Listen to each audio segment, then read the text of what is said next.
River Crossing Project Team will have its first public meeting since selecting a preferred route for the future bridge linking Indiana and Kentucky. Eyewitness News' Brandon Bartlett is live now in Henderson with a preview of tonight's meeting. Brandon? Well, Shelley, obviously a lot of people still have a lot of questions about this project, and the person with all the answers is joining me here now, Mindy Peterson. She is the spokesperson for the Ohio River Crossing Group, and tonight is the first of two public meetings. What will people learn here tonight? They're going to learn a lot. If anybody has any questions about the preferred alternatives for an I-69 Ohio River Crossing, this is the place for them to be. We have some updated videos, an updated fly-through video that takes them through the model. We have a nice summary that's about 3 minutes that tells you where we are in the process. Lots of project team leaders out here to answer those questions one-on-one. And what really sets this apart from what we've done previously is that we have a formal public comment period. And tell us about the corridor that was actually chosen you'll be talking about tonight. Sure. So the preferred alternatives are Central Alternative 1A and 1B. So that's the central route, which we've been talking about now since early 2017.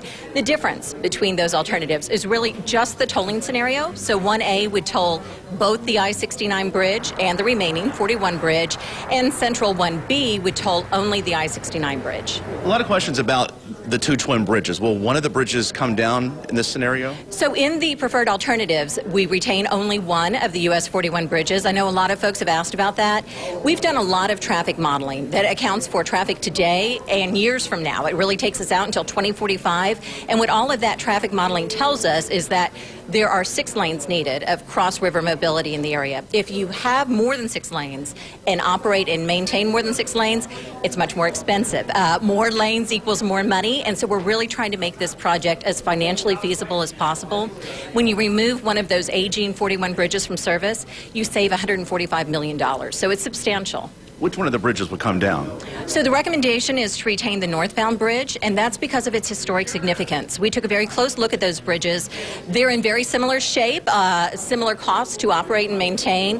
What sets apart the northbound bridge, it is a little bit older, but shape-wise, everything looks very comparable, but it does have historic significance on its own. Because of that, that's the recommendation, to keep that northbound bridge. And I know you're excited about a new thing you have here tonight about virtual reality, that people can actually see this. It's a pretty cool station. That's something else new that we have going on today, is a virtual reality station. You'll grab a number, you'll put on the VR headset, and we're going to take you right into that 3D model of the central alternatives. And what that gives you is a very unique perspective. That's the 360 view. You're in the model, you can look around, you can get your bearings, you can see what it would be like to cross the Ohio River on this new bridge. So that's something new that I think will be pretty popular tonight. And I'm sure you're getting a lot of questions. Are people concerned about the tolling? Because that's what I'm hearing the most about. I think we're going to hear a lot about tolling tonight. As I said, we have that formal comment period, so doors open shortly. They open at 5 o'clock today. We'll have a short presentation at 6 o'clock.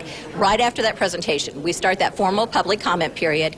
So people can sign up starting at 5. We'll go right down the list in the order that people sign up. They have up to 3 minutes to make their remarks. So it's going to be calling their name, coming to the microphone. We'll actually have a traffic light that's going to keep everybody on track with time, and they'll let us know what their thoughts are. And I would expect that we'll hear quite a bit about tolling. And there's another meeting tomorrow night as well. There is, yes. So if people are not able to join us tonight, we always have one meeting in Henderson and one in Evansville. So we'll be across the river in Evansville tomorrow at the old National Events Plaza. That's also 5 until 8. So a chance on both sides of the river to get your voice. Absolutely, and we think we'll have pretty big crowds. All right, Mindy, thank you so much for being with us. You have another chance, as she said again, tomorrow night. We will be here tonight for this meeting and let you know what is said coming up tonight on Eyewitness News at 10. Shelley, back to you.